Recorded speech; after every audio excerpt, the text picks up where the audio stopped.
El Eterno pone una parte y la persona pone la otra. Entonces, seríamos coequiperos en trabajar en equipo con el Eterno. Trabajar en equipo. Pero no contemos, hermanos, que el Eterno, él haga las cosas él solo y que nosotros solamente nos crucemos de brazos a esperar que él todo lo haga. No, nosotros tenemos que poner nuestra parte. ¿Ok? Poner nuestra cuota, nuestra parte, para que de esa manera la bendición del Eterno fluya y las cosas fluyen alrededor suyo como el Eterno quiere que fluyan. Amén. Baruch Hashem. Luego entramos ya al capítulo 40. Mire cómo comienza este capítulo. Es interesante la forma de cómo los masoretas distribuyeron la Tanakh o la Torá por capítulos, porque antiguamente los escritos más antiguos no tenían capítulos ni versículos, todo era derecho, de corrido.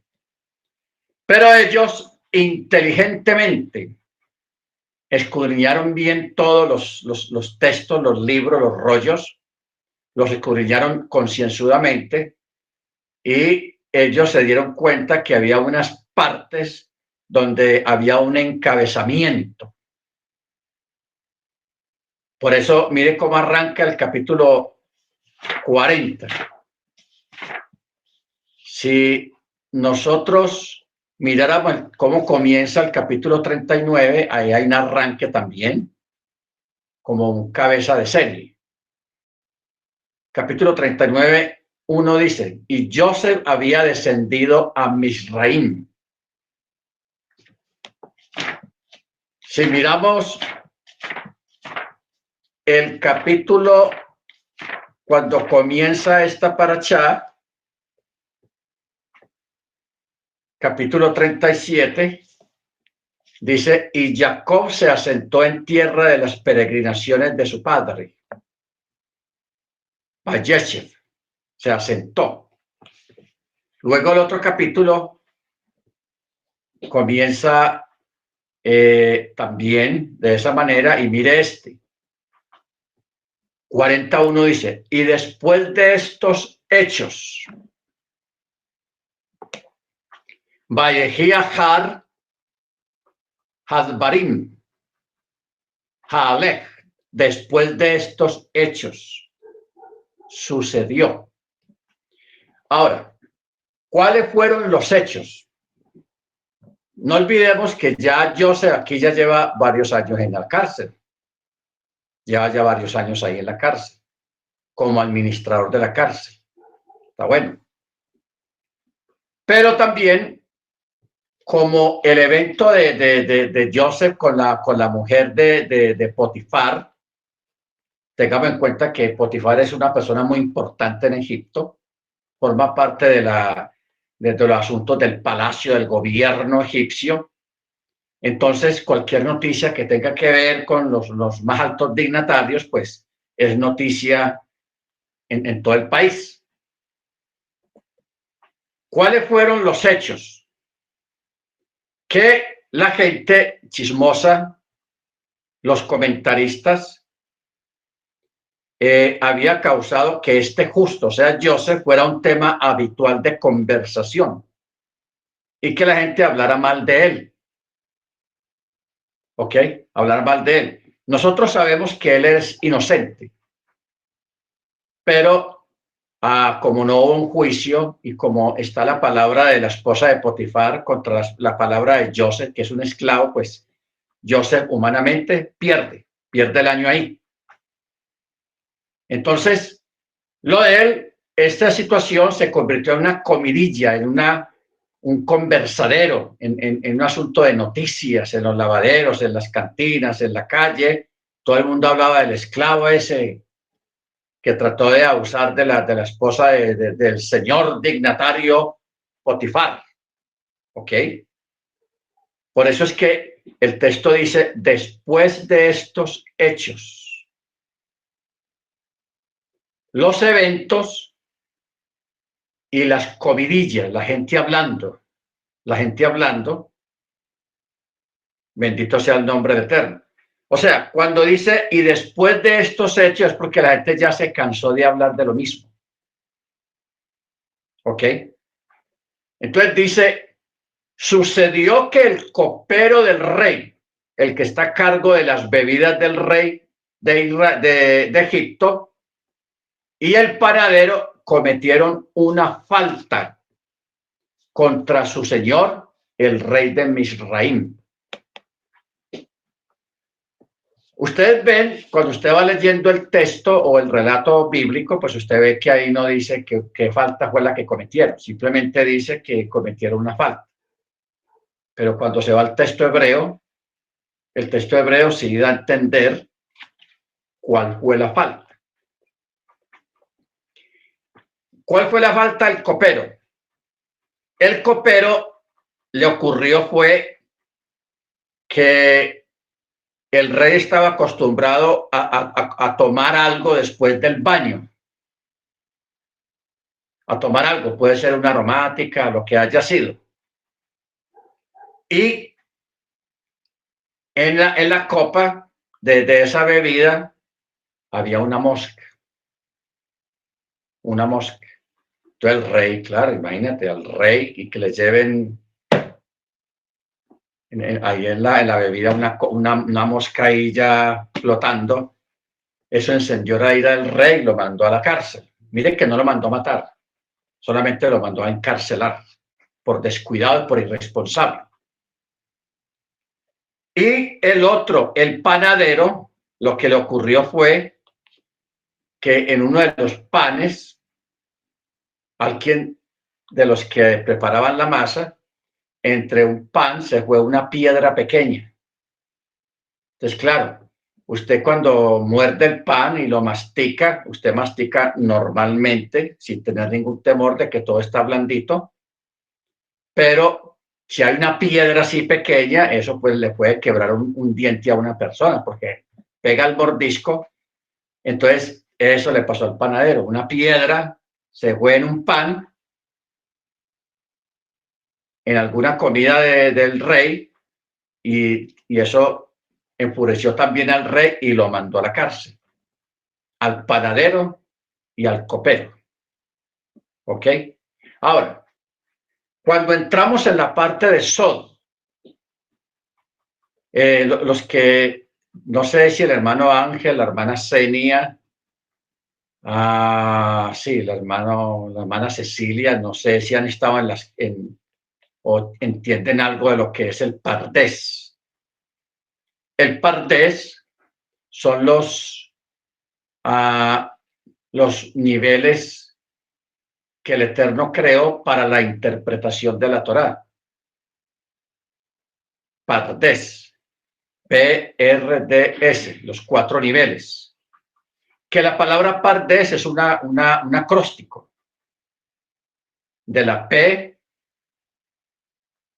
que es Pechat, la R, que es Remex, la D, que es Derus o Deraz, y la Sod, que es la S, que es la Sod, o sea, la parte mística de la Torá. Porque usted sabe que las vocales, en este caso la A y la E, no suenan en el hebreo, no suenan. Entonces, por eso está la palabra Pardés. Entonces, en la parte mística o en el Deraz es donde se ven estos fenómenos que uno descubre en el texto, que no están explícitamente vistos ahí en el texto cuando usted lo lee. Hay que acudir al Pardés para poder entender esa otra parte que no se mencionó. No se mencionó. Por ejemplo, yo ahora estaba diciendo de que José estuvo 12 años. La Torá no dice cuántos años estuvo José en la cárcel. No lo menciona. Entonces, hay que sacar conclusiones más adelante, viendo las fechas de cuánto tenía Joseph. Por eso vimos que al inicio de esta parasha dice que Joseph tenía 14 años cuando comenzaron a ocurrir estos eventos. Por eso menciona 14 años. Nadie lo estaba preguntando, pero ahí lo pusieron. Por algo lo mandó poner el Eterno. porque no olvidemos que el Eterno fue el que mandó a escribir la Torá. ¿Ok? Baruch Hashem. Bueno. ¿Qué fue lo que pasó acá? Joseph está en el bote, en la cárcel. El Eterno sabe cuánto tiempo él va a estar allá. ¿Ok? 12 años. Entonces, como el Eterno sabe los tiempos y las sazones, y como hay un dicho que dice que los tiempos son del Eterno, que Él hace las cosas a su tiempo, no al tiempo nuestro, sino al de Él, porque Él es el que toma las decisiones y Él sabe cuándo es el momento. Entonces, ¿qué pasa? De que un ángel, cuando llegó el momento, un ángel fue el que guió aquella mosca, porque en sí no fue un descuido del... Bueno, no vamos a esculpar al copero. Tiene que estar pendiente de cómo va la comida, cómo va la bebida, todo eso. Pero el Eterno llevó aquella mosca para que aterrizara exactamente fuera en el vino, en la copa, y aterrizar allí en un momento que el copero ya estaba fuera de la visión de él, o sea, del cuidado de él, la copa, para que ocurriera lo que tenía que ocurrir. El copero tenía que ir al bote, a la cárcel. Igualmente lo del panadero. Mire usted que esto se parece mucho a lo que ocurrió con Amán, allá en el libro de Esther, que el ángel lo empujó para que él cayera exactamente sobre la reina y en ese momento otro ángel estaba impulsando al rey para que viera aquel escenario de Amán sobre la reina, bregando a pararse, qué vergüenza. Y el rey vio eso, pero el rey pensó otra cosa diferente. Pero eso fue un ángel que le hizo así, porque él estaba vulnerable, estaba agachado. En este caso también fueron ángeles los que propiciaron estas dos faltas de estos dos personajes. ¿Ok? ¿Por qué? Porque ya era el momento de Joseph. Entonces ellos van a la cárcel y son compañeros de Joseph. ¿Ok? Entonces por eso dice, el copero del rey y el panadero cometieron una falta contra su señor el rey de Misraim. El faraón se encolerizó contra sus dos cortesanos, contra el jefe de los coperos y contra el jefe de los panaderos. Y los puso bajo custodia de la casa del jefe de los matarifes, o sea, la casa de Potifar, en la prisión, el lugar donde Joseph estaba encarcelado. Y el jefe de los matarifes encomendó a Joseph para que estuviese con ellos, y Joseph los atendía y permanecieron muchos días en custodia. Bueno, luego aquí volvemos de nuevo con los sueños. Volvemos con los sueños.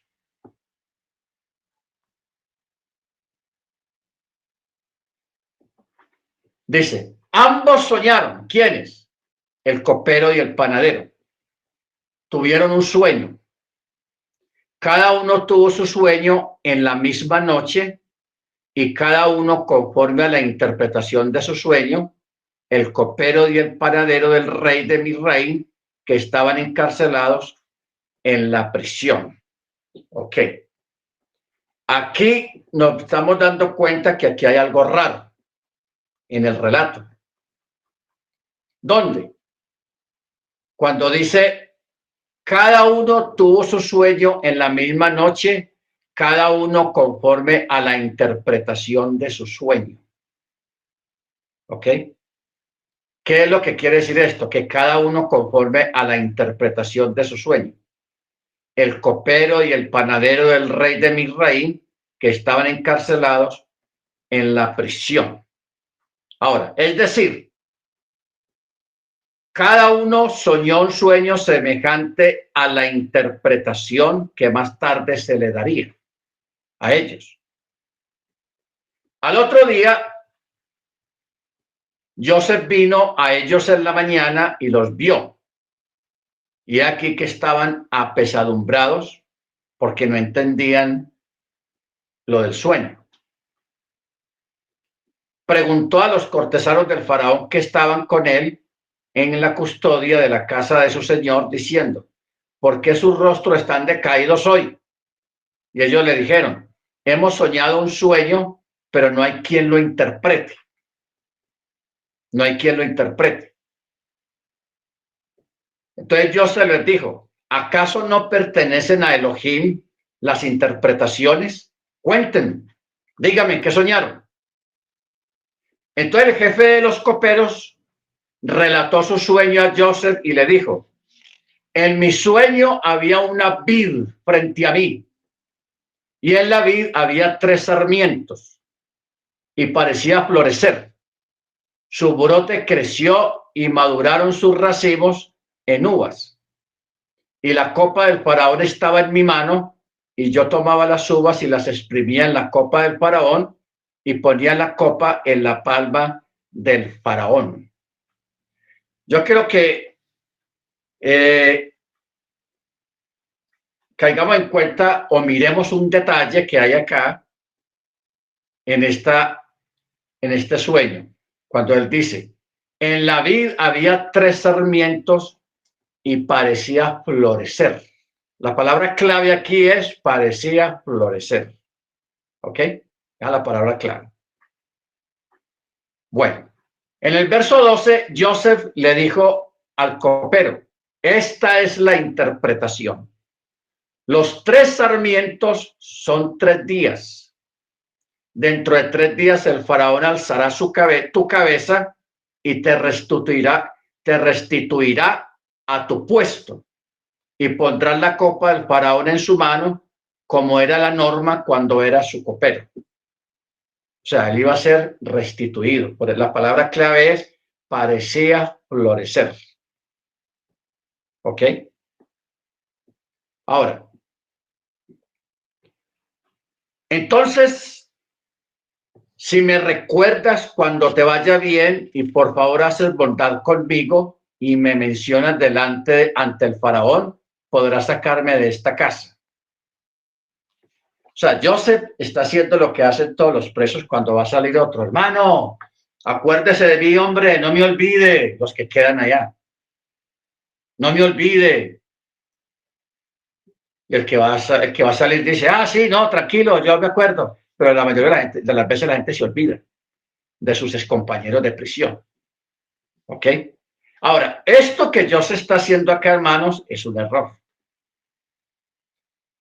Es un error. Ok, ahorita vamos a ver por qué los 12 años. Luego, verso 15 dice: pues ciertamente he sido robado de la tierra de los hebreos, y tampoco aquí he hecho nada para que me hayan puesto en el calabozo. O sea, Joseph está como pidiendo ayuda a un ser humano y a un pagano. Bueno, el jefe de los panaderos vio que lo había interpretado bien y dijo: ah, no, eso está bueno. Si él lo restituyó, a mí también. Entonces dijo a Joseph: también yo, en mi sueño, he aquí que 3 canastillos de mimbre estaban sobre mi cabeza, y en el canastillo superior había de todos los alimentos del faraón, labor de panadero, y las aves los comían del canastillo encima de mi cabeza. Mire que aquí ya no dice, como le dijo al copero, parecía florecer. Aquí no está hablando de florecimiento, sino que está hablando de unas aves que llegaron y se posaron sobre los canastillos donde estaban todo tipo de labores de panadero, de panes, pasteles, todo eso, pero las aves se la estaban comiendo, no el faraón. No el faraón. Entonces Joseph respondió y dijo: esta es su interpretación. Los 3 canastillos son 3 días. Dentro de 3 días el faraón alzará tu cabeza de encima de ti, y te colgará en un árbol y las aves comerán tu carne. ¿Ok? Comerán tu carne. Y sucedió que al tercer día, el día del cumpleaños del faraón, este hizo un banquete a todos sus siervos y alzó la cabeza del jefe de los coperos y la cabeza del jefe de los panaderos de entre sus siervos. Restauró al jefe de los coperos a su bebida y éste puso la copa en la palma de Faraón y colgó al jefe de los panaderos tal como Joseph había interpretado para ellos. ¿Ok? Ahora, ¿qué es lo que quiere decir la palabra alzó su cabeza? Esta frase significa que los contó junto con los demás sirvientes, pues el faraón solía enumerar a los sirvientes que le servirían en su comida y contó también a estos junto con los demás. Por eso esa expresión es utilizada ahí. Tiene aquí el mismo sentido que la frase donde significa contar, o sea, cómo contar. Entonces mire usted el Eterno como es de exacto y como es de perfecto. Viene una fiesta, cumpleaños del faraón. Y cuando hay cumpleaños del rey, hay una fiesta grande. ¿Ok? Pero el Eterno previó todo, que estos dos personajes tuvieran su sueño exactamente 3 días antes del cumpleaños del faraón. ¿Ok? ¿Se da cuenta usted cuando decimos de que el Eterno es perfecto y Él hace todo en su tiempo? Y también un decir que hay en el mundo israelita de que los tiempos de Dios son perfectos. Los tiempos de Hashem son perfectos. Amén. Nunca olvidemos eso. Los tiempos de Hashem son perfectos. Porque uno a veces quisiera todo ya. Uno quisiera darle órdenes al Eterno y decirle, Señor, yo necesito esto ya para tal día. Y así es como uno piensa, que uno pues quiere poner las condiciones y las formas, pero el Eterno es el que da la última palabra, porque el Eterno es el que sabe cuándo es el tiempo suyo, cuándo es el tiempo nuestro. Amén.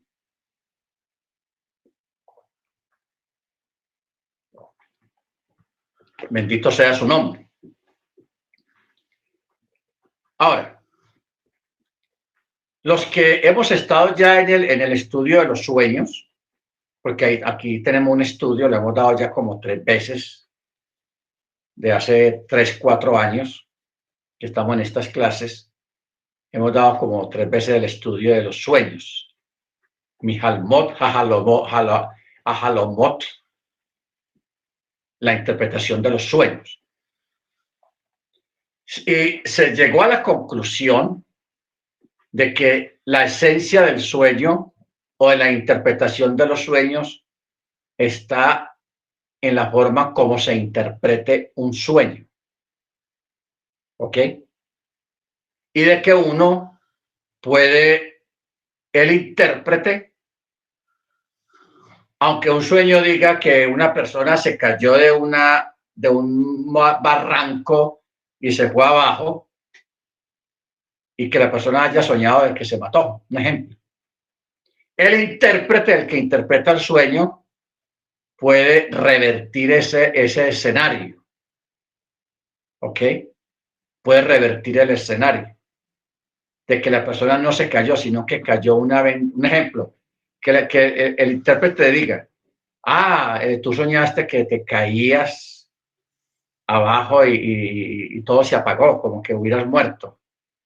Entonces el intérprete puede decir, tú estabas abajo y te cayó algo que tú estabas esperando, una bendición, y cayó sobre ti y te bendijo. Y así pasa. ¿Por qué? Porque el sueño va tras la lengua. ¿Qué quiere decir eso? Que un sueño que tenga una persona va tras la interpretación. O sea, la interpretación no está sujeta al escenario del sueño, a lo que pinta el sueño. No. El cumplimiento del sueño está sujeto al que lo interpreta. ¿Lo entendemos? Entonces, el que interpreta tiene que tener cuidado de ser un buen interpretador del sueño para que la persona no sea perjudicada. Baruch Hashem. Entonces, por eso es que vemos, por ejemplo, la forma como José interpretó el sueño a los dos. Realmente, el que restituyó al panadero, al copero, fue José. ¿Por qué? Porque José lo interpretó de esa manera. Y el que hizo colgar al panadero fue José. ¿Entendemos más o menos? O sea, el cumplimiento del sueño o la interpretación o el cumplimiento del sueño va tras la lengua del intérprete, Así funcionan los sueños en la Torá. Allá afuera, la gente le da otra forma de interpretación, pero nosotros lo hacemos es a nivel de Torá. ¿Ok? A nivel de Torá. Bendito sea su nombre. Ahora, ¿cómo nos damos cuenta que esto es cierto? Leyendo la misma Torá. Mire la forma como la Torá se expresa. Vamos a leer a partir del verso 20. Dice, y sucedió que al tercer día, el día del cumpleaños de Faraón o de Paró, hizo un banquete a todos sus siervos y alzó la cabeza del jefe de los coperos y la cabeza del jefe de los panaderos de entre sus siervos. Y restauró al jefe de los coperos a su bebida, y éste puso la copa de la palma en la del faraón, y colgó al jefe de los panaderos tal como José había interpretado para ellos. Pero el jefe de los coperos no recordó a José y lo olvidó. Se olvidó. O sea, volvió a sus cosas y se olvidó del tiempito que estuvo allá en la cárcel. Ahora, ¿por qué José, hermanos, estuvo 12 años en la cárcel? El Eterno le está cobrando a José sus faltas. ¿Ok? Le está cobrando a José sus faltas. Las primeras son 10 faltas que representan sus 10 hermanos, de los que Joseph hablaba de ellos cuando estaba toda la familia junta, que Joseph siempre llevaba malas razones de ellos a su papá, para que el papá los regañara y los castigara. El quejoso, el pone quejas. ¿Ok? Entonces, el Eterno le está cobrando a Joseph esas faltas con sus 10 hermanos, entonces un año por hermano. Un año por hermano. ¿Ustedes se acuerdan el caso del Shemitah? ¿Por qué Israel fue llevado 70 años a Babilonia? Porque los hebreos, el pueblo hebreo, no guardó 70 Shemitot, no los guardó. El Eterno se los contó todos. Un Shemitot por año, sumando 70 años. Por eso Israel estuvo en Babilonia 70 años exiliados. Ni uno más, ni uno menos. ¿Ok? Baruch Hashem. Ahora Joseph está también en un exilio y en medio de ese exilio está peor porque está en la cárcel. Y aquí lleva 10 años porque el Eterno le está cobrando sus errores, sus desavenencias con sus hermanos, con sus 10 hermanos, un año por hermano. Entonces usted me dice, bueno, ¿y los otros 2 años qué? Son 12. Ok. Y ahora cuando leímos esta parte, que que Joseph le dijo al copero, verso 14, hermano, vea, hablando pues en términos nuestros, vea, acuérdese de mí cuando esté por ahí afuera, hable por mí al rey, que yo soy inocente y todo eso, haga bondad conmigo, no me vaya a olvidar, hermano, mencióname ante el faraón y pidiendo ayuda. O sea, al Eterno no le gustó eso. ¿Por qué? Porque él puso su confianza no en él, sino en un hombre. En un hombre. ¿Ok? Entonces, como en este caso fueron dos, el copero y el panadero, entonces cada uno de ellos suma un año cada uno. 12 años. ¿Vamos entendiendo? Tenaz eso. O sea, las faltas, hermanos, a veces faltas pasadas, muchas veces nosotros las pagamos aquí porque está la palabra. Lo que el hombre siembra, eso recoge. Y esta otra palabra, siembra vientos y cosecharás tempestades. ¿Ok? Por eso es, hermanos, tan importante la corrección, ser correctos, hacer las cosas bien, no meternos en problemas de la maledicencia, de la murmuración, del chisme y todo eso. O sea, estar alejados de eso porque todo tiene su consecuencia, tiene su reprensión, su castigo. Bendito sea el nombre del Eterno. Por eso hay que tener mucho cuidado, bregar a no involucrarnos en situaciones, como dice Pablo, no participes en pecados ajenos. ¿Ok?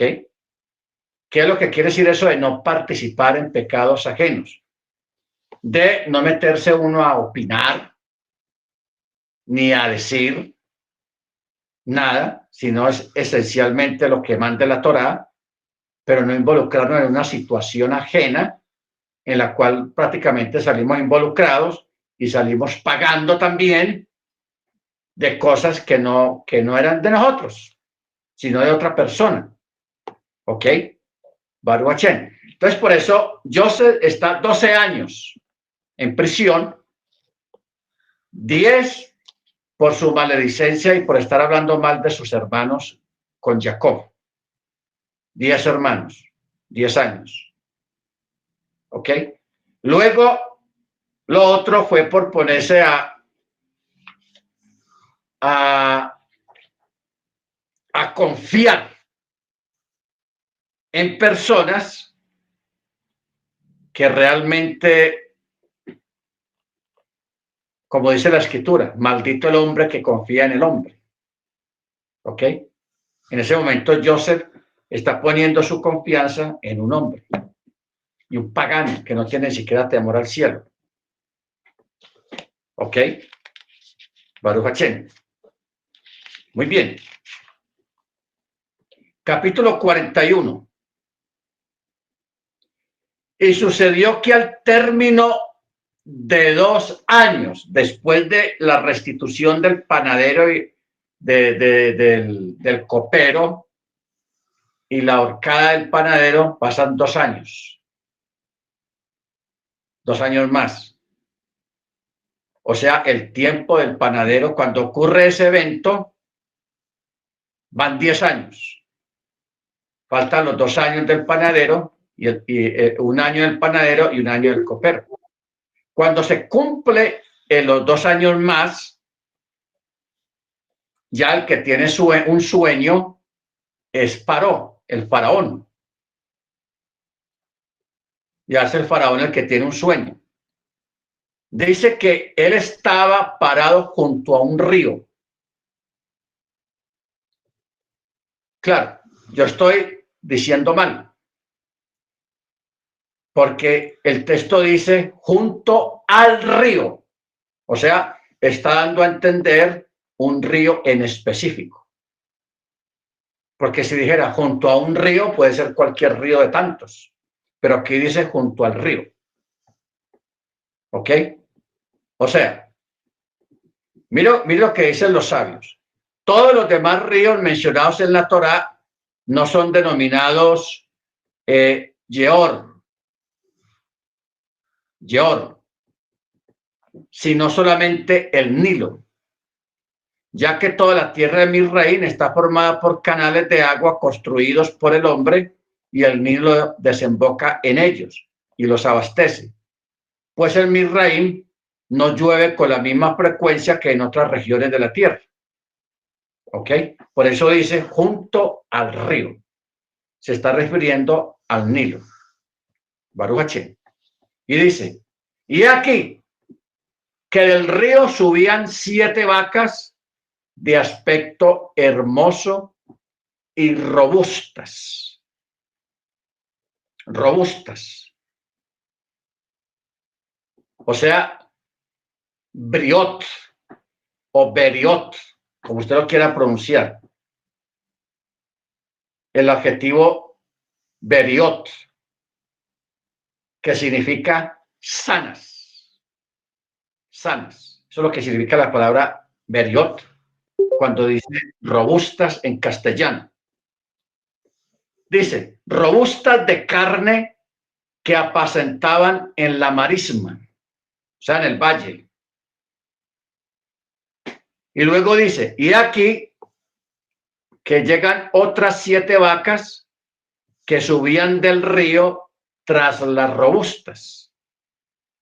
Estas otras 7 vacas eran de aspecto mísero, magras, o sea, flacas, y se pararon cerca de las otras vacas a la orilla del río, y las vacas de aspecto mísero y magras de carne devoraron a las 7 vacas de aspecto hermoso y robustas, y el faraón se despertó. Uy, ¿qué es esto?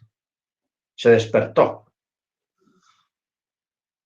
de ver cómo las flacas se comen a las gordas, las robustas. Entonces se asustó. Entonces, después de ese susto, él se vuelve a dormir. Verso 5. Se durmió y soñó una segunda vez. Y aquí que 7 espigas subían en un tallo sanas y buenas. Y luego he aquí que otras 7 espigas magras y abatidas por el viento solano brotaban tras ellas. Y las 7 espigas magras engulleron a las 7 espigas sanas y llenas, y el faraón también se despertó. Otra vez, se despertó. Ahora,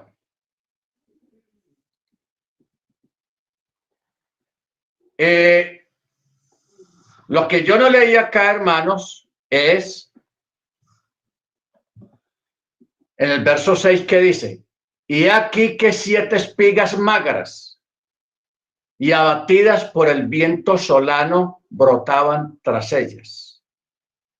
Y las 7 espigas magras engulleron a las 7 espigas sanas y llenas, y Faraón se despertó, y aquí que era un sueño.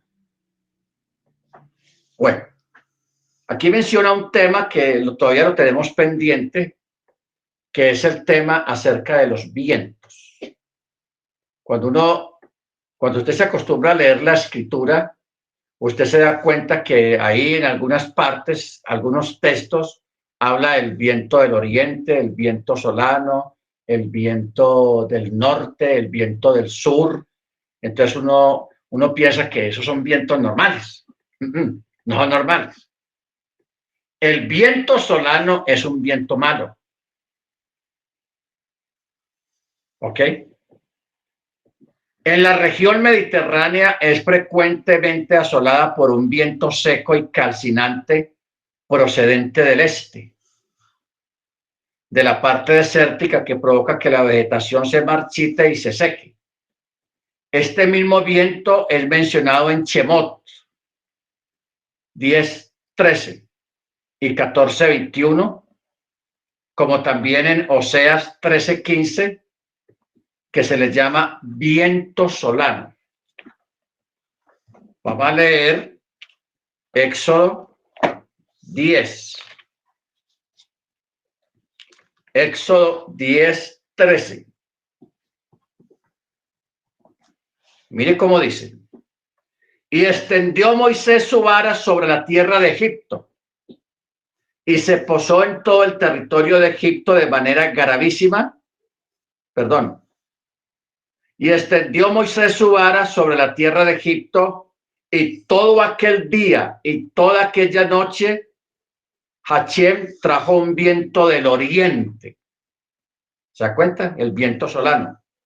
Un viento del oriente sobre el país, y al llegar la mañana el viento oriental había traído la langosta, porque es un viento malo. El viento solano es malísimo, trae muerte, trae destrucción. Bueno, luego capítulo 14, verso 21. Dice, y Moche extendió su mano hacia el mar, y Hachem hizo que el mar se retirara por medio de un recio viento oriental, el mismo viento solano. Toda la noche, y las aguas fueron divididas, y el mar llegó a ser un sequedal, un viento oriental. O sea, el famoso viento solano. O sea que el viento que abrió el mar para que pasaran los hebreos en medio del mar era un viento solano. ¿Ok? Un viento solano, un viento destructor. Por eso es que cuando uno examina bien este portento, porque no ha vuelto a ocurrir un portento de estos en cuanto al mar, que el Eterno haga un expressway, una autopista en medio del mar, ese viento es tan fuerte que en un momentico, siendo de noche, usted sabe que el fondo del mar, tantos años y años ahí, con agua encima, es puro lodo. Pero el Eterno es tan grande, tan poderoso y tan sublime que él con ese viento solano rápido secó la tierra. El fondo del mar fangoso lo secó para que los hebreos puedan, porque imagínense semejante pantanero. ¿Quién atraviesa un pantanero de esos con carros, con caballos, con carretas? Eso no lo pasa ni Mandrake. Muy dificultoso. Pero el Eterno, que sabe todo, ese viento se encargó, aparte de contener el mar en ambos lados, también secó el fondo del mar, lo secó para que el pueblo pudiera pasar en seco. Por eso el texto dice, y pasaron en seco, no en pantano ni mojado. ¿Ok? Baruch Hashem. Muy bien. Oseas, libro del profeta Oseas.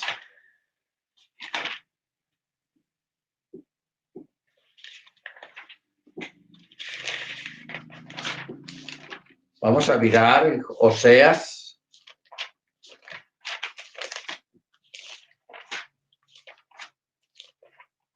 Capítulo 13, 15. Dice, aunque él sea el más fecundo entre sus hermanos, vendrá el solano, ojo, como soplo de Hachem que sube del desierto, y su manantial se secará y se agotará su fuente, y él saqueará el tesoro de todos sus objetos preciosos. ¿Ok? O sea, cuando habla del viento solano, esto es una figura que habla del reino de Asiria. O sea, todavía tenemos pendiente hablar sobre Asiria, los asirios.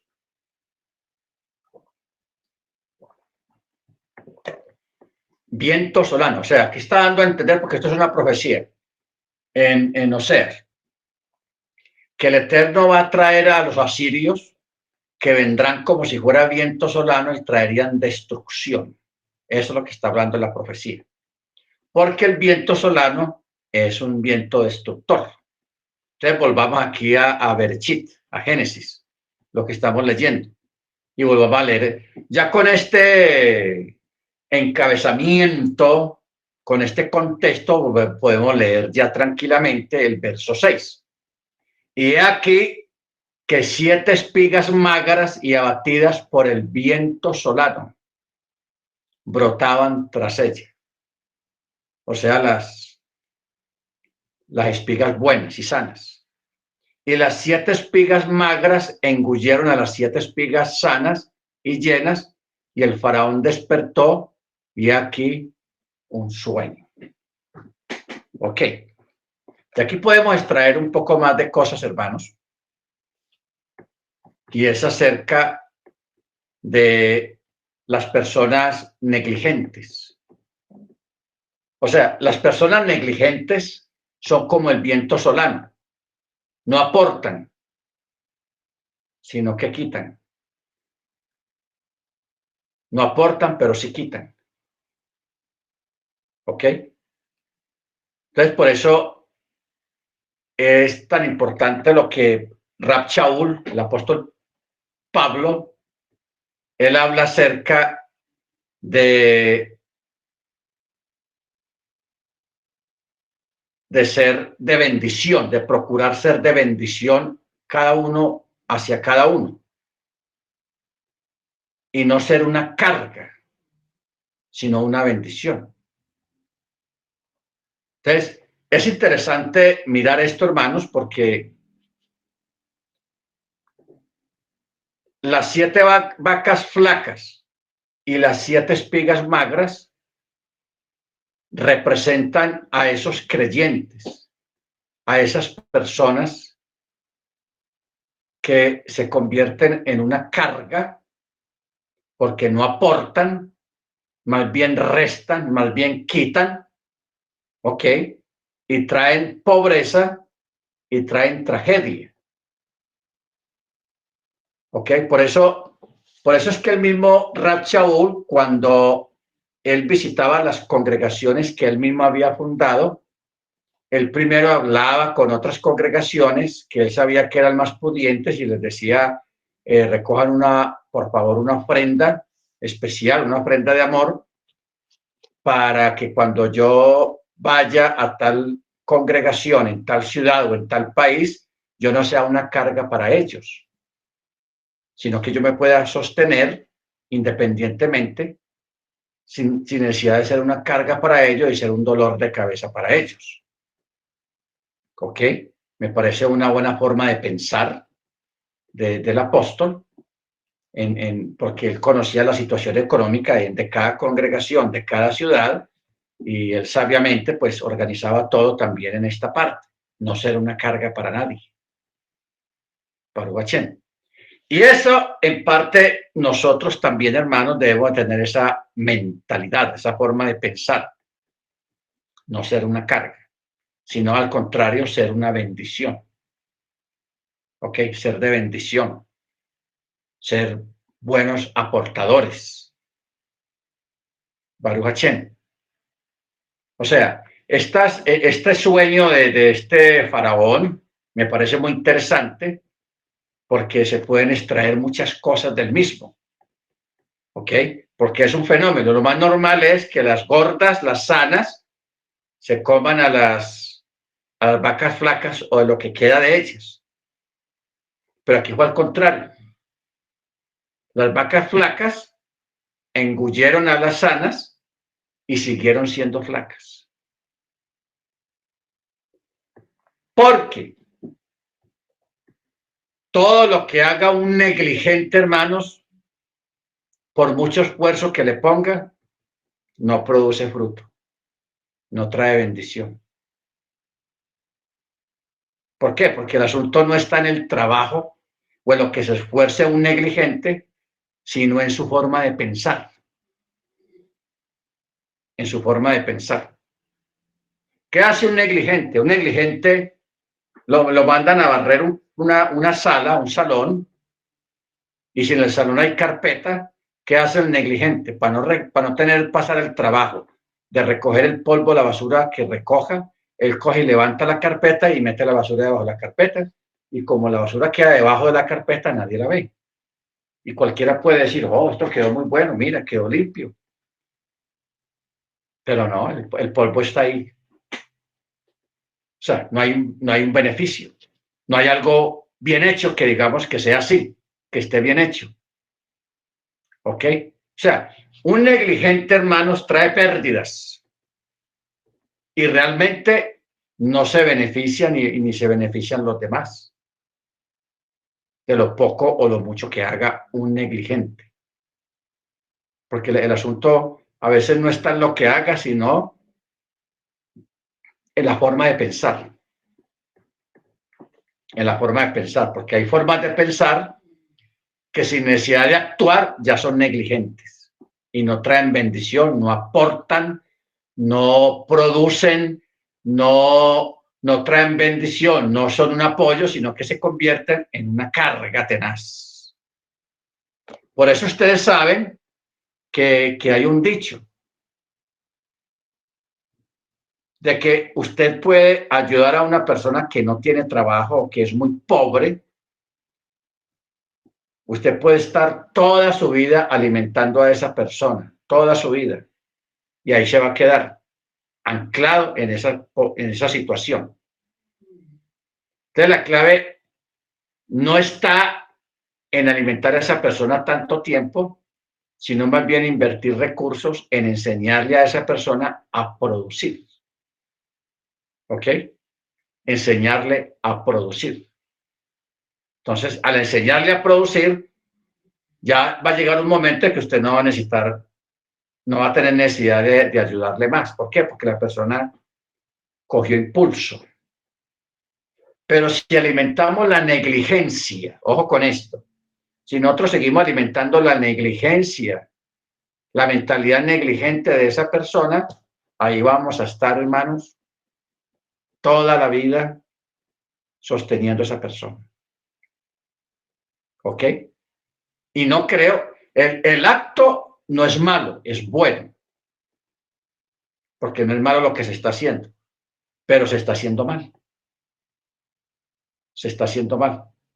¿Por qué? Porque se está cultivando la ineficiencia, se está cultivando la pereza, se está cultivando muchas cosas malas con ese tipo de dar. Porque aún para dar hay que hacerlo con sabiduría. Aún para ayudar hay que hacerlo con sabiduría. Amén. Baruch Hashem. Bendito sea el nombre del Eterno. Aquí estamos hablando de en asuntos de afuera comunitarios. Muy bien. Verso 8. Y Faraón, y sucedió que en la mañana su espíritu se agitó, por lo que mandó llamar a todos los nigromantes de Misraim y a todos sus sabios. El faraón le relató su sueño, pero no hubo quien lo interpretase para el faraón. Ojo aquí con la palabra nigromantes. Esta palabra designa a los que entran en trance a través de los huesos de los difuntos. Son llamados así porque consultan los huesos de los muertos. La palabra tomei significa huesos en arameo. Y en el lenguaje de la Misná tenemos un ejemplo análogo, o sea, parecido. Cuando dice una casa llena de huesos, o sea, timayá, huesos, timayá. ¿Ok? Baruch Hashem. Ahora, estos son los nigromantes. Gente que entra en unos trances consultando huesos de muertos. Oiga, que eso sea vudú. Eso es prácticamente el vudú africano que se practica también en Haití. Y luego también llamó a los sabios, o sea, los adivinos.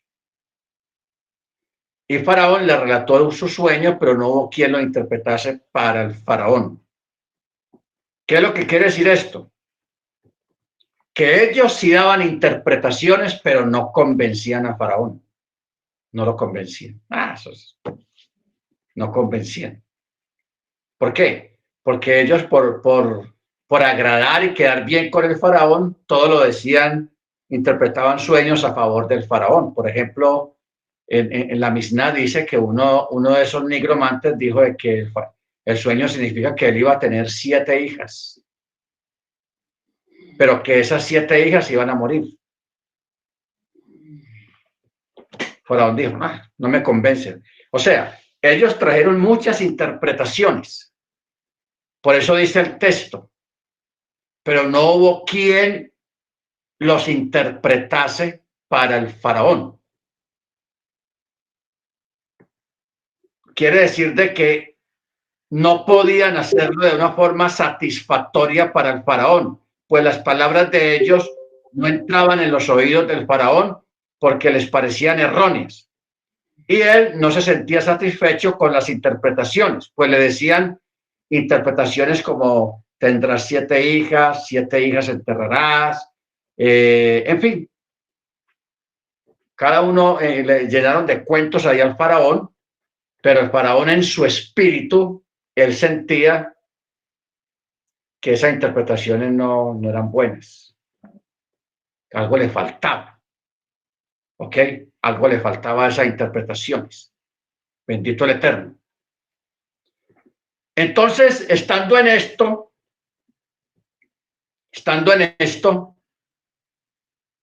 el jefe de los coperos habló al Faraón, o sea, se acordó de Joseph. Mira a cuándo se vino a acordar de Joseph. Y dijo, mis faltas menciono hoy. Y el Faraón se había encolerizado con sus siervos y me había puesto en la custodia de la casa del jefe de los matarifes y a mí y al jefe de los panaderos. Y en una misma noche soñamos un sueño, yo y el panadero, y cada uno soñó conforme a la interpretación de su sueño. Y allí con nosotros estaba un muchacho hebreo, siervo del jefe de los matarifes. Le relatamos nuestros sueños y él los interpretó nuestros sueños para nosotros. Y a cada uno interpretó conforme a su sueño.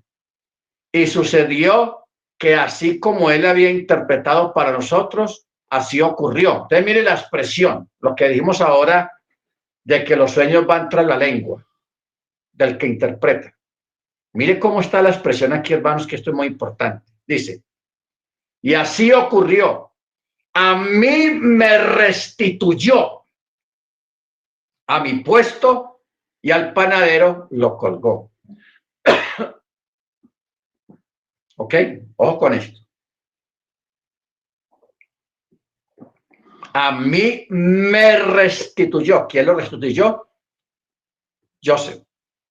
¿Y a quién colgó? Joseph. Así está explícitamente en el texto. Otih Hachiv al Kani Bejotó. Entonces dice a mí, no usa la palabra, me lo interpretó de esta manera, no, me restituyó a mi puesto y al panadero colgó. ¿Ok? Bendito sea el nombre del Eterno. Cuando el panadero, hermanos, con desprecio se refiere a Joseph, mire cómo dice, y allí estaba con nosotros, aquí está traducido jovenzuelo, pero como si dijera en términos egipcios, un tonto que no merece grandeza, que no sirve para nada, bobo ahí. Así se está refiriendo a Joseph, después de que Joseph le interpretó el sueño. ¿Ok? Entonces, cuando dice un jovenzuelo hebreo, está diciendo que incluso desconoce nuestra lengua, o sea, el idioma egipcio.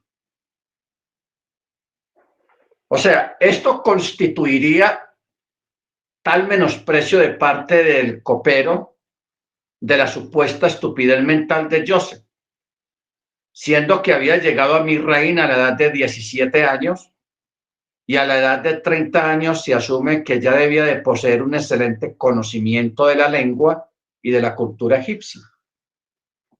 Ya lleva varios años. Ya Joseph ya debe de hablar egipcio. ¿Ok? Pero los comentaristas están diciendo de que este copero del rey está hasta hablando mal de Joseph. Porque primero que está diciendo que es un tonto que no sirve para nada. Y luego está diciendo que él no sabe ni siquiera la lengua de nosotros. No conoce el idioma. ¿Ok? Que no conoce el idioma. Pero Joseph ya había aprendido el idioma. Quiere decir que no conocía el uso educado del culto de la lengua egipcia, puesto que era obvio que el faraón se daría cuenta de que Joseph sí hablaba el idioma egipcio. ¿Ok? Baruch Hashem. Ahora, el sujeto cuando dijo me restituyó a mi puesto, el sujeto implícito de esta frase es el faraón, quien ya había sido mencionado antes. Lo que ocurre es que Joseph fue el que interpretó el sueño, pero el faraón fue el que lo llevó a cabo. Pero todo se llevó a cabo prácticamente por orden de Joseph, al haber interpretado él el sueño. ¿Estamos de acuerdo? Baruch Hashem. Entonces, hermanos, el faraón mandó llamar a Joseph y lo sacaron prontamente del calabozo y a Joseph se cortó el pelo, se cambió de ropa para poder ser llevado ante Faraón. Ante Faraón. ¿Ok? O sea, lo sacaron de la prisión y el texto dice, se cortó su pelo, o sea, se rasuró en honor a la majestad real.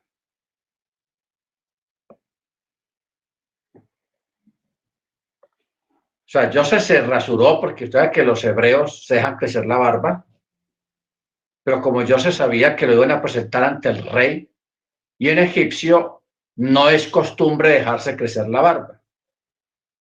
Ellos se rasuraban la barba. Entonces, Joseph, en honor al faraón y por respeto al faraón, él se rasuró completamente, se pegó un baño tenaz, le dieron ropa buena, ropa limpia, ropa nueva, y fue llevado ante el faraón. Entonces el faraón dijo a Joseph, mira, he soñado un sueño, pero no hay quien lo interprete y he oído decir de ti que tú comprendes un sueño para interpretar.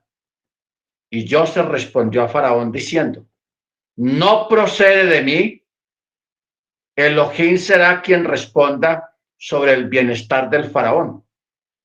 Y el Faraón dijo a Joseph, en mi sueño he aquí que yo estaba parado a la orilla del río. Y aquí que del río subían 7 vacas robustas de carne y hermosas de forma que pasían sobre la marisma. Y aquí que otras 7 vacas subían tras ellas magras y de complexión muy mísera y flacas de carne, y como ellas de míseras no he visto en toda la tierra de Misraín. Y las vacas flacas y míseras devoraron a las 7 vacas primeras, las robustas, y estas entraron en sus entrañas, pero no se podía saber que habían entrado en sus entrañas porque su aspecto era tan mísero como al principio.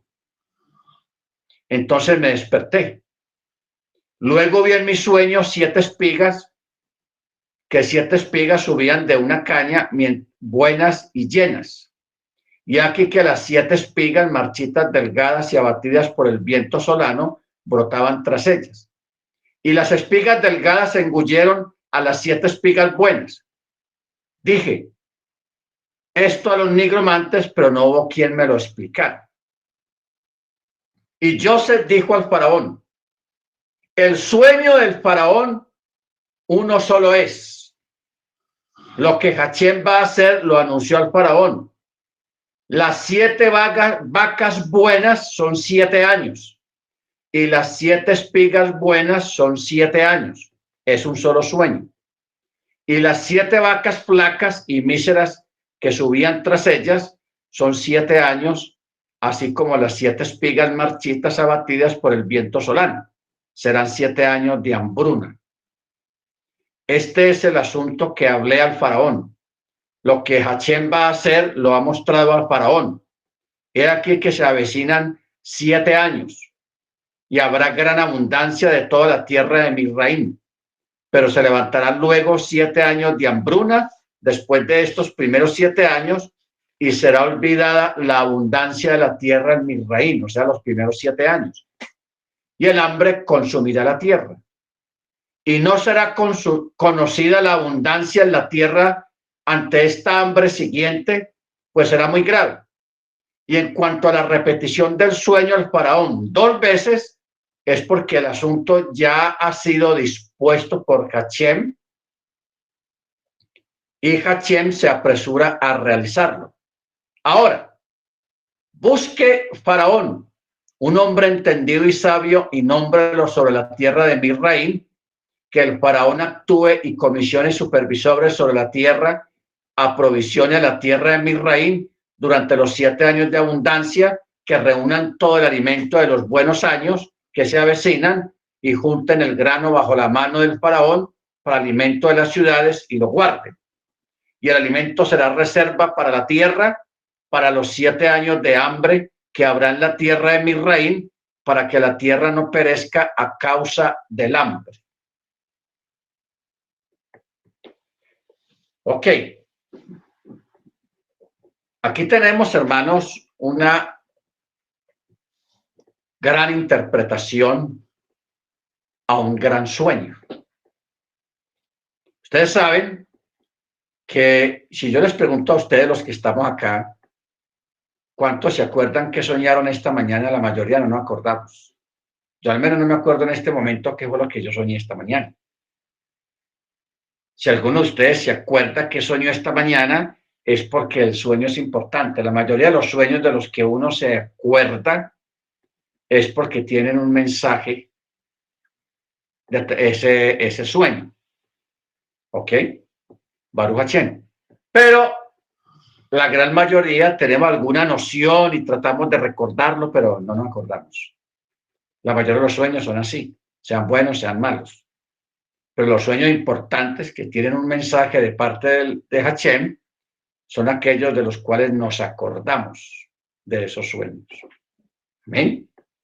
Bendito sea el nombre del Eterno. Ahora,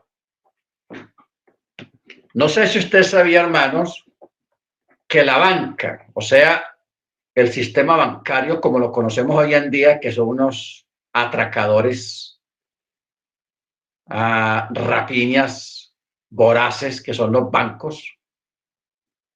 No sé si usted sabía que los bancos o el sistema bancario fue inventado por los judíos.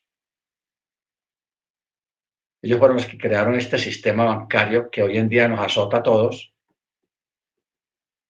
que uno a veces piensa que uno no pierde, pero los bancos siempre ganan. Siempre ganan. Un banco nunca pierde. Yo recuerdo cuando hubo el Shemitah en el 2008,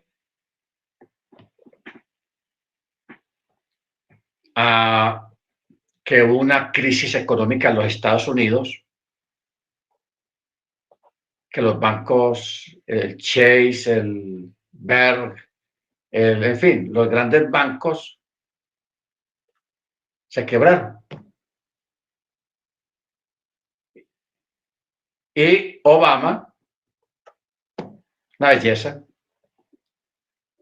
el expresidente Obama inyectó a esos bancos de un dineral impresionante. O sea, él les dio a esos bancos un dinero tan grande que uno queda aterrado de cómo es posible que saquen del fondo del dinero de los contribuyentes, de los ciudadanos, para dárselos a los bancos, siendo que los bancos fueron los que produjeron en parte esa debacle económica, esa crisis económica que hubo. Entonces, yo a veces, yo estando allá en eso, pues yo en la iglesia, en ese tiempo estaba yo en la iglesia todavía, yo le explicaba a los hermanos, porque Estados Unidos en esa época tenía por ahí como 6.000 millones de habitantes, entre niños recién nacidos y ancianos. Póngale 6.000 millones. Y Obama le dio a los bancos como 250.000 millones. O sea, eso es unas cifras, hermanos, estratosféricas, semejante dineral a los bancos. Entonces yo le decía a los hermanos, vean, fueron 250.000 millones, eso es mucho dinero. Y apenas Estados Unidos tiene 7.000 millones. Vamos a que cojan las personas que tengan de 18 años para arriba, hasta los 70 años. Porque una persona de 80, 85 años, hay muchos que ya tienen demencia senil, ya tienen Alzheimer o Parkinson, o sea, no saben nada de las cosas como están ya. Póngale que hubieran sido por ahí unos 5.000 ciudadanos, 5.000 millones de ciudadanos apenas. Que le den a cada ciudadano, que le hubieran dado el presidente Obama, a cada ciudadano $1 millón, a cada uno. Serían 5.000 millones no más. Y él le dio a los bancos 250.000 millones. O sea, 5.000 millones, eso no es nada. A 250.000. ¿Ok? Entonces, cuando uno mira este evento,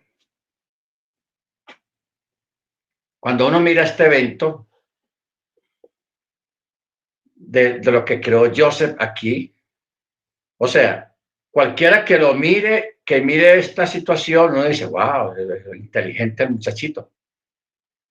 Pero él ahí está prácticamente empezando a crear un sistema bancario voraz. Voraz. Porque mire las palabras que él dice. Verso 35. Que reúnan todo el alimento de los años buenos que se avecinan. Junten el grano bajo la mano de Faraón para alimento en las ciudades y lo guarden. ¿Ok? Eso, buenas intenciones. Está bueno. Pero en la práctica, que lo vamos a ver más adelante, todo Egipto quedó hipotecado al faraón. Todo Egipto quedó hipotecado. O sea, Faraón se convirtió en dueño de las tierras, de las propiedades, hasta de los hijos de los egipcios. Faraón se convirtió en dueño de todos y de todo. ¿Ok? Bendito el Eterno. Porque es que esta palabra Joseph se la está diciendo es al faraón, no a la ciudadanía afuera. No al ciudadano común, a los finqueros, a los que tienen haciendas. O sea, esto se aplicó fue a nivel gubernamental, a nivel del gobierno, porque luego vamos a ver ahora cómo toda la gente quedó hipotecada completamente con Faraón. Tenaz eso, hermanos. O sea, a todos estos asuntos y relatos bíblicos, uno ve principios de sistemas, lo que hoy llaman el sistema capitalista. Son sistemas capitalistas. que en cierto modo ayudan a las personas y la gente cree que fueron ayudadas, pero el sistema capitalista, hermanos, no funciona de esa manera. Ustedes saben, los que leen noticias económicas, ustedes se dan cuenta a fin de año cuáles fueron las empresas que más ganaron durante ese año o en ese semestre o en ese trimestre. Bancos. O sea, en un mundo como el que vivimos ahora, todo el mundo está expuesto a perder, pero los únicos que no pierden son los bancos. Los bancos nunca pierden. Nunca. Nunca pierden ni nunca van a perder. Pero el ciudadano sí está expuesto a perder. Si usted hizo un préstamo para comprar su casa, comprarse un carro, y usted deja de pagar su casa 4 o 5 cuotas, al banco ahí le quita la casa. Usted va y le ruega que usted va a pagar, que usted va a trabajar, va a conseguir horas extras. El banco no te oye, te quita la casa. ¿Por qué? Porque el banco no pierde. Bendito el Eterno. Luego, más adelante, pues nos daríamos cuenta de que el sistema bancario fue desarrollado por los judíos. Por ejemplo, en España, en la época de la expulsión de los judíos de España, en el año 1460, 70, los que manejaban el comercio y la banca en España eran los judíos. Pero como los judíos fueron expulsados de España, porque la gran mayoría no quiso bautizarse católicos, porque esa es la condición. El que se quiera quedar aquí en el territorio español tiene que bautizarse y volverse católico y abandonar la religión judía, la fe judía. Entonces, la mayoría prefirieron salir de España, y si hubieron muchos, claro, también, que se quedaron en España porque no tenían de pronto los recursos para viajar, para salir de España, y se volvieron católicos, que de ahí surgieron los marranos o los conversos, los famosos conversos judíos, que los apodaban los marranos. Ahora, ¿qué pasó con España cuando salieron los judíos de allá? Se quebró. España se quebró económicamente. Se vino a recuperar cuando llegaron los conquistadores aquí a las tierras indígenas de aquí de América y empezaron a llevar oro, todo el oro de aquí que producían los indígenas, los aztecas, los incas, los mayas, todo ese oro que para aquí, para los aztecas, era como barro cocido. El oro, ellos realmente no le veían el valor económico al oro, los indígenas. Les parecía bonito, sí, y hacían muchos adornos con él, pero el costo y el precio y el valor del oro no lo tenían en cuenta como lo tenían en Europa, en España. Entonces de aquí se llevaron todo ese oro y así se paró España otra vez. Pero España se cayó por la salida de los judíos, porque los judíos eran los que manejaban los bancos. Entonces, si usted se pone a ver los grandes capitales, los grandes bancos que hay actualmente en el mundo, son judíos. Morgan, Trust, el Rockefeller Center, que también es un complejo bancario, y otros, es de judíos. ¿Ok? Barbachén. Pero ya estos no son judíos israelitas, gente de Torah, de la Torah del Eterno, sino que es el judaísmo sionista, los judíos sionistas, que ya eso es otro tema, que otro día lo tratamos, para que podamos seguir con eso. Muy bien, verso 37. El asunto pareció bueno a los ojos de Faraón y a los ojos de todos los siervos de Faraón. Entonces el Faraón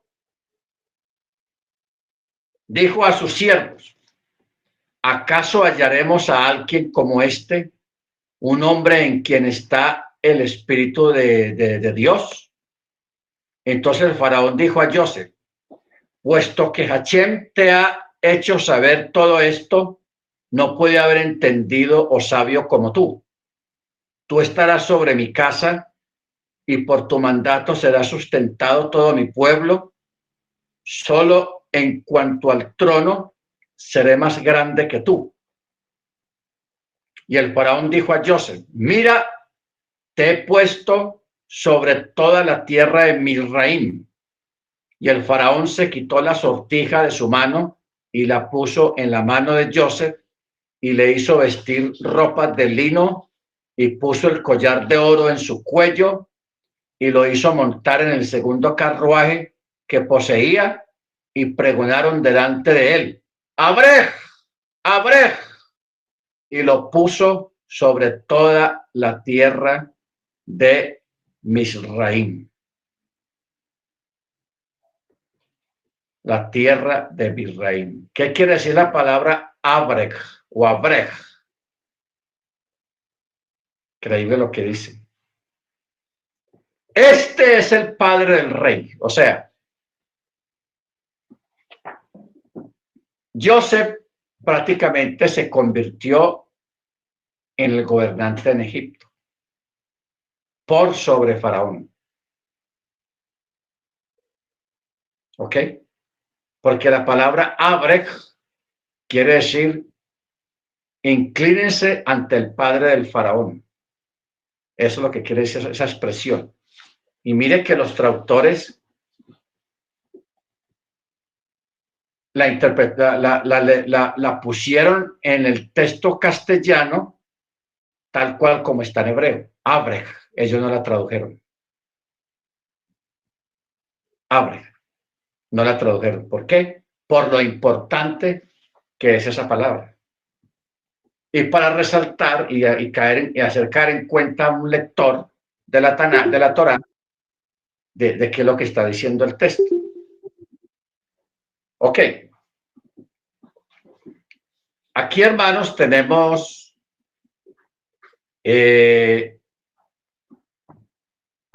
una muestra de lo que puede lograr una persona cuando espera y confía en Hachem. Yo entiendo y yo sé que esperar no es fácil,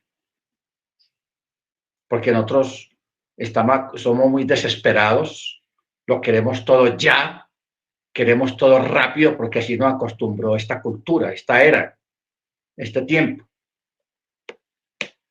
Los hermanos que ya hemos pasado el quinto piso, ustedes me entienden, ¿no? Los que ya pasamos del quinto piso, ustedes recuerdan hace 40 años lo que se demoraba una carta de correo para ir de un país a otro o de una ciudad a otra.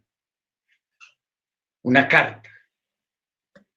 Dentro del mismo país se podía demorar una semana o 2 semanas para llegar a su destinatario.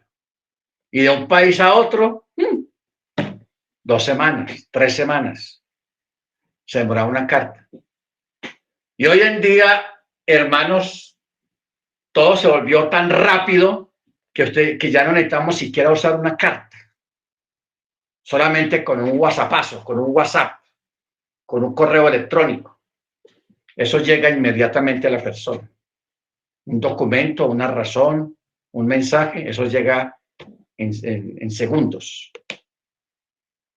Entonces, nos hemos acostumbrado en este tiempo a todo tan rápido, hermanos, que también queremos que las respuestas a nuestras oraciones también funcionen de la misma manera, a la velocidad del correo electrónico, a la velocidad del WhatsApp. Bendito el Eterno. Entonces, muchas veces queremos que también que nuestras peticiones corran y lleguen al mismo tiempo que nosotros queramos, ya, de una. Pero la mayoría de las veces chocamos, nos enfrentamos a la realidad de Hachem, a la realidad del Eterno. Y es bueno que nosotros nos acostumbremos a decir, los tiempos del Eterno son perfectos. Y que el Eterno nunca llega tarde. Él llega en el momento que es. ¿Ok?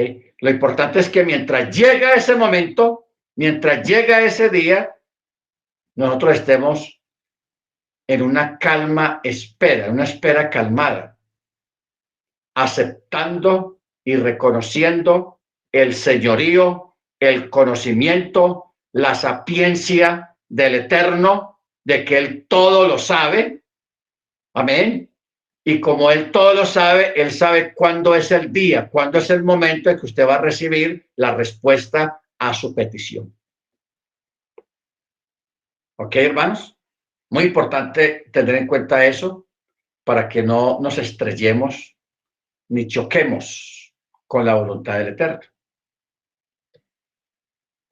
Mire usted todo el tiempo que ha transcurrido desde que Joseph tuvo aquellos sueños, cuando él tuvo aquellos sueños. ¿Ok? ¿Se acuerdan los sueños, el de las espigas? Que se inclinaron ante la espiga de él. Amén. Luego de semejante alegría y satisfacción, porque uno soñar una cosa de esas. Por ejemplo, estos días, una hermana me contó un sueño. Me dijo que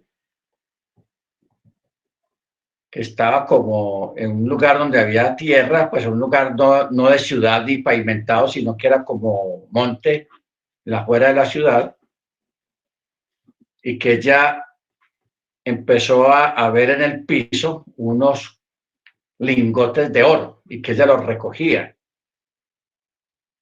Y ella iba con una niña y le decía, ayúdame a llevar esto, y recogieron todo lo que más pudieron y se fueron felices para la casa con un montón de lingotes de oro.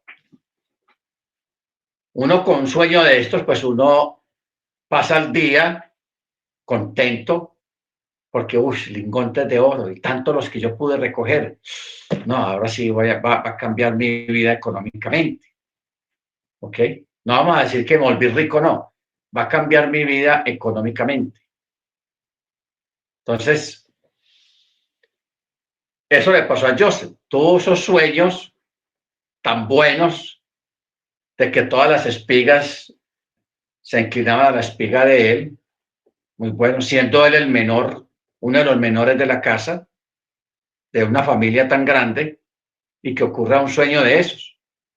Y él estando en medio de esa euforia, llamémoslo así, empiezan las tragedias. Sus hermanos tratan de matarlo. No lo matan, lo tiran a un hueco. Piensan en venderlo. A la final otra gente lo saca de ahí del hueco y lo venden de verdad a unos comerciantes y lo llevan a Egipto como esclavo, siendo hijo de un terrateniente, de una persona importante, y caer como esclavo, pasar todas esas humillaciones, y allá como cuando ya está como empezando a despegar la aguja, a irle bien en casa de Potifera, ¡pácate! Va a dar a la cárcel por un delito que no cometió. Allí en la cárcel pasa 12 años por un delito que no cometió.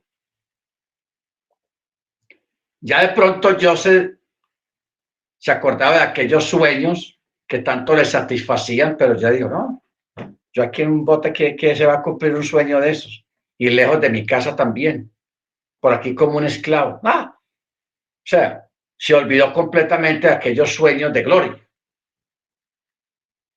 Pero lo que se resalta de todo esto es el hecho de que él se mantuvo firme en su fe.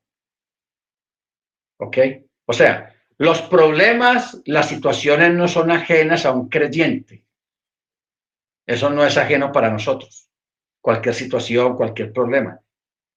Pero lo que sí debe estar impregnado en nosotros y que forme parte de nuestra vida es la fidelidad. la perseverancia y no rendirnos ni renunciar a nuestra fe, ni a la esperanza a la que nos lleva nuestra fe. No renunciar a ella. No importa lo que usted esté viviendo. Puede estar sufriendo la enfermedad más terrible, porque hay enfermedades duras, hermanos. Hay enfermedades duras. Hay enfermedades suaves, pero hay otras enfermedades que son duras. Hay un tipo de cáncer, de enfermedades, hermanos, que eso es un dolor, una cosa horrible, espantosa. Pero una persona en cualquier situación que viva, lo importante es que no desmaye en su fe, que no abandone su fe y su esperanza. Por eso, cuando usted le toque ir a visitar a una persona que está en una enfermedad o en una situación bien paupérrima, bien difícil, bien complicada, realmente al principio uno no sabe qué decirle a la persona, porque uno ve la situación en que se encuentra. Y uno dice, no, pero ¿qué le digo yo? Cualquier cosa que yo diga es una necedad, es poquito, es nada a lo que la persona está viviendo. Pero la mejor palabra que usted le puede decir a una persona que está en una situación bien dura, bien paupérrima, bien dolorosa es que usted le diga, hermano, hermana, estoy orando al Eterno para que tu fe no falte. ¿Ok? Estoy orando al Eterno. Mire que no está diciendo, estoy orando al Eterno para que te sane. Le estoy orando, eso suena bien y es elegante y es social. Pero la mejor palabra que usted le puede decir a una persona es, estoy orando al Eterno para que tu fe no falte. ¿Ok? Esas palabras, hermanos, son contundentes. Contundentes. ¿Por qué? Porque usted le está hablando a la persona de la realidad y de lo que verdaderamente la persona necesita. Que no falte tu fe.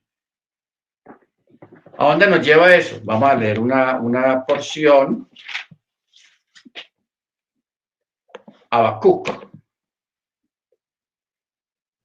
Libro de Habacuc.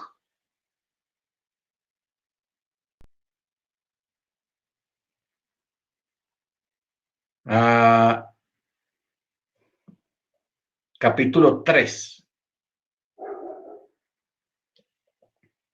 Dice, verso 17. Aunque la higuera no florezca, ni en las vides haya fruto, aunque engañe el producto del olivo y los campos no produzcan alimento, aunque se acaben las ovejas del redil y no haya vacas en los establos. Con todo, yo me alegraré en Yahweh y me gozaré en el Elohim de mi salvación, porque Él es mi fortaleza y Él me da pies como de ciervas y me hace andar en las alturas. ¿Ok? Me hace andar en las alturas. Entonces, hermanos, realmente esto es lo que nosotros necesitamos. Especialmente concientizarnos cada uno de nosotros. Porque es que a veces vemos las cosas materiales como si hubiéramos venido al mundo con ellas. Yo creo que usted no se olvide que aunque usted no se acuerda, cuando usted nació desnudo. No traía nada en sus manos, solamente una promesa. Y algo muy grande, de mucho valor, que es la existencia, la vida. Pero que usted nazca con un niño, nazca con un reloj aquí o con un anillo, todos nacimos desnudos. Vinimos a este mundo así. Un recordatorio de que no teníamos nada. Y que lo poco, lo mucho que uno consiga en esta vida, realmente cuando nos volvamos a ir, tampoco nos vamos a llevar nada. Pero lo que sí nos podemos llevar es el depósito de nuestra fe. los ahorros de nuestra fe, de nuestras convicciones. Eso sí nos podemos llevar. ¿Por qué? Porque ya tenemos sembrado allá. Por eso Yeshua dijo, no hagáis tesoros aquí en la tierra donde hay ladrones, donde todo se corrompe, donde todo se daña, donde todo se envejece y se va. Hagamos tesoros en el reino. Y los tesoros que se hacen en el reino es las obras, las buenas obras. Las buenas obras no salvan. O acuérdese de este dicho, las buenas obras no salvan, pero los que van a ser salvos hacen buenas obras. ¿Ok? Como el otro que dice, cantar no salva, o sea, alabar al Señor y cantar y alabanzas, eso no salva, pero los que van a ser salvos cantan.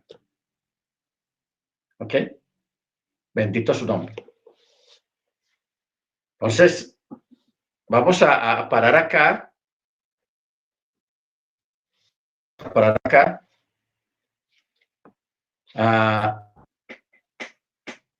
En este momento especial, porque este es un momento de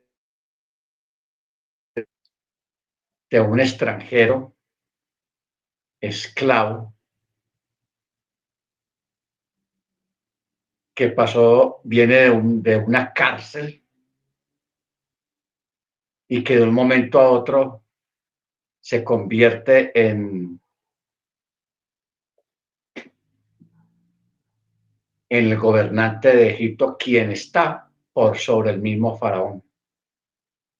Baruch Hashem. Aquí se me está yendo la imagen. No sé si ustedes me ven o no me ven. A ver, dígame algo.